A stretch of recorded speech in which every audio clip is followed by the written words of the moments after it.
नमस्कार. मी शुभदा दादरकर आपणा सर्व रसिकांचं मनःपूर्वक स्वागत करते. रंगनाथाचा रथोत्सव या शीर्षकांतर्गत आज सादर होत आहे संगीत रंगभूमीचे आद्य जनक अण्णासाहेब किर्लोस्कर.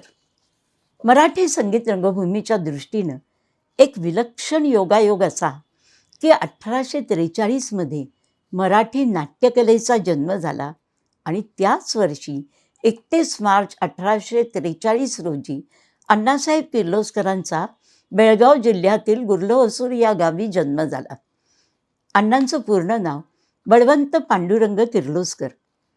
अण्णासाहेबांना अभ्यासापेक्षा अवांतर वाचनात गोडी होती. त्यांचे वडील पांडुरंग तात्या यांना संस्कृत काव्य नाटकांची मोठी आवड होती. ते स्वतः चांगले विद्वान होते. पित्याचे नाट्यप्रेम पुत्रामध्ये उतरले होते. काव्य नाटकांचा अण्णांना लहानपणापासूनच छंद होता. संगीताची अत्यंत आवड होती आणि त्यासाठी बेळगावात पोषक वातावरणही होते. पण पुढे 1863 ते शिक्षणासाठी पुण्यात आले असता पुणे मुक्कामी नाटक मंडळीच्या बिऱ्हाडी राहून त्यांच्या प्रयोगात त्यांचं मन रमू लागलं.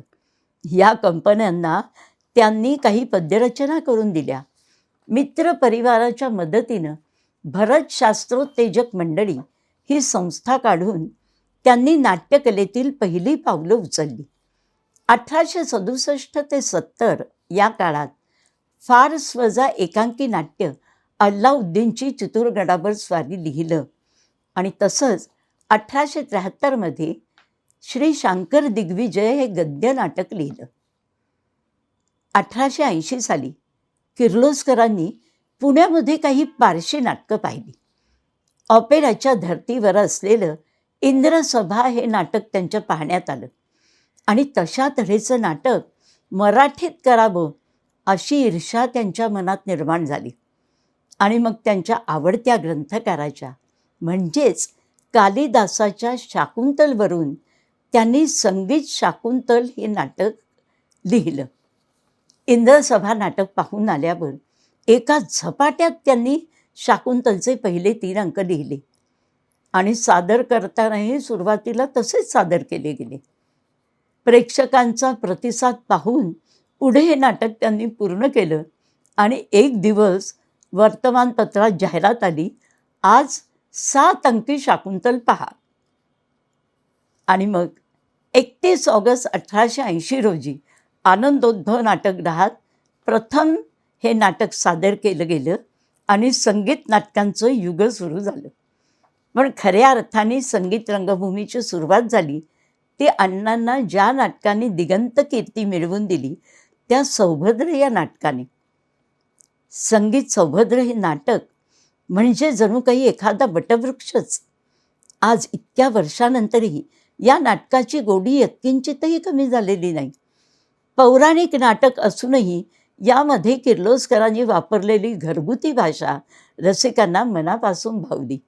आजही आदर्श संगीत नाटक कोणतं असं विचारल्यास नक्कीच सौभद्रचं नाव घ्यावं लागेल. 18 नोव्हेंबर 1882 रोजी या नाटकाचा पहिला प्रयोग करून संगीत नाटकाचा आदर्श त्यांनी निर्माण केला. शाकुंतलपूर्व नाटकात एकटा सूत्रधार प्रत्येक पात्राच्या तोंडचं पद गात असे, पण शाकुंतलपासनं प्रत्येक पात्रानं आपापलं पद स्वतः गावं असा बदल किर्लोस्करांनी केला. त्यामुळे नाटकात विविधता आणि जिवंतपणा आला.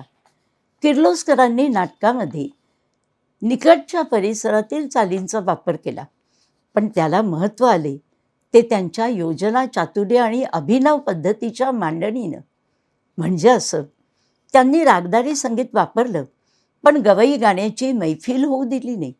लावणीचा ढंग वापरला पण तमाशाचं हलकं स्वरूप येऊ दिलं नाही. संगीताने नाटक आकर्षक करण्याची कल्पना पारशी गुजराती रंगभूमीवरून घेतली, पण त्या गाण्यातल्या थिल्लरपणाचं अनुकरण न करता मराठी अभिरुचीला भावणारा भारदस्तपणा दिला. शाकुंतल, सौभद्र आणि अर्ध रामराज्यवियोग या अडीच नाटकांनी त्यांना मराठी रंगभूमीवरील अग्रपूजेचा मान मिळाला.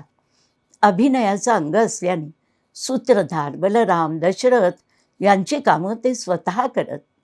मनस्वी, हौशी आणि रंगेल स्वभाव असणाऱ्या, उत्तम कलादृष्टी असणाऱ्या अण्णांच्या हातून मराठी रंगभूमीची प्राणप्रतिष्ठा अत्यंत भक्कम पायावर झाली.